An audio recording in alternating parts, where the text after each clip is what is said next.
Hello दोस्तों, मेरे YouTube channel study with Sachin में आपका स्वागत है। जैसा कि आप सब जानते हैं कि हाल ही में लोकसभा के चुनाव हुए हैं और चुनाव का रिज़ल्ट भी आ चुका है।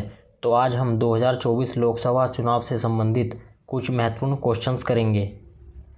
भारतीय लोकसभा चुनाव में कुल कितनी सीटें हैं? तो भारतीय लोकसभा चुनाव में 543 सीटें हैं। किसी भी पार्टी को बहुमत में आने के लिए कम से कम कितनी सीटें चाहिए? तो किसी भी पार्टी को बहुमत में आने के लिए 272 सीटें चाहिए। 543 लोकसभा सीटों में से कांग्रेस ने कुल कितनी सीटें जीती हैं? तो कांग्रेस ने 543 सीटों में से 99 सीटें जीती हैं। 543 लोकसभा सीटों में से भारतीय जनता पार्टी ने कुल कितनी सीटें जीती हैं? तो भारतीय जनता पार्टी ने 543 सीटों में से 240 सीटें जीती हैं। 2019 के लोकसभा चुनाव में बीजेपी ने कुल कितनी सीटें जीती थी?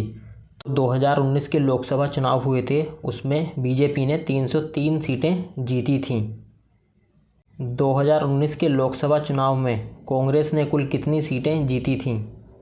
2019 के लोकसभा चुनाव में कांग्रेस ने कुल 52 सीटें जीती थीं। कांग्रेस पार्टी के गठबंधन का क्या नाम है?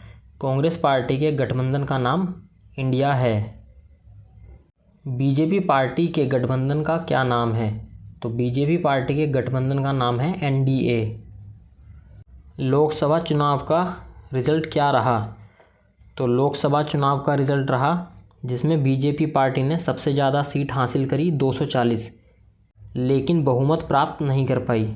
दूसरे नंबर पर इंडियन नेशनल कांग्रेस रही जिसने 99 सीटें हासिल करी, और तीसरे नंबर पर समाजवादी पार्टी रही जिसने 37 सीट हासिल करी, और यूपी में समाजवादी पार्टी पहले नंबर पर रही।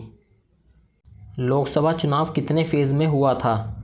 लोकसभा चुनाव 7 फेज़ में हुआ था। और 7 फेज़ कौन कौन से हैं? 7 फेज़ यहाँ लिखे हुए हैं, जिसमें चुनाव 19 अप्रैल को शुरू हुआ था और 1 जून को ख़त्म हो गया और 4 जून को रिज़ल्ट आ गया। 2024 के लोकसभा चुनाव में किस पार्टी को सिंगल बहुमत प्राप्त हुआ है? 2024 के लोकसभा चुनाव में किसी भी पार्टी को सिंगल बहुमत प्राप्त नहीं हुआ।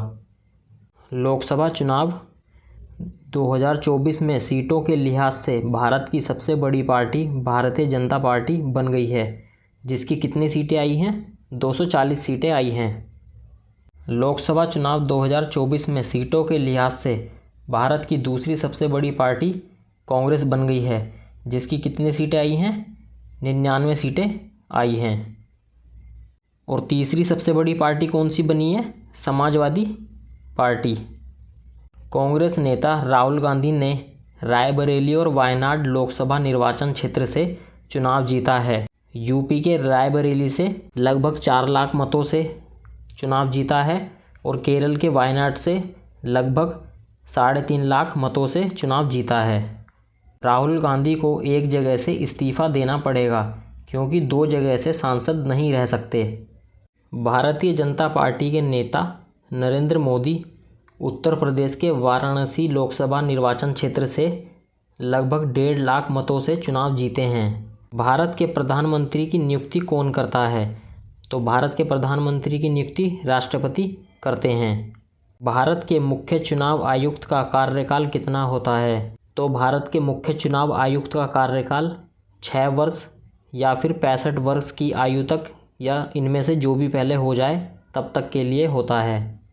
लोकसभा का सदस्य बनने के लिए न्यूनतम आयु कितनी वर्ष होनी चाहिए? तो लोकसभा का सदस्य बनने के लिए न्यूनतम आयु 25 वर्ष होनी चाहिए।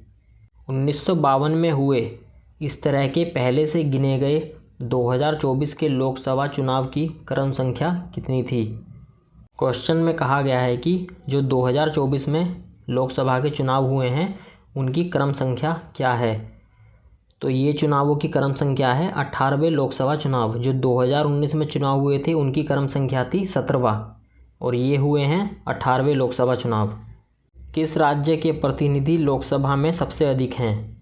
उत्तर प्रदेश में सबसे ज़्यादा सीट हैं, 80 सीट, यानी कि लोकसभा में उत्तर प्रदेश के प्रतिनिधि सबसे ज़्यादा हैं।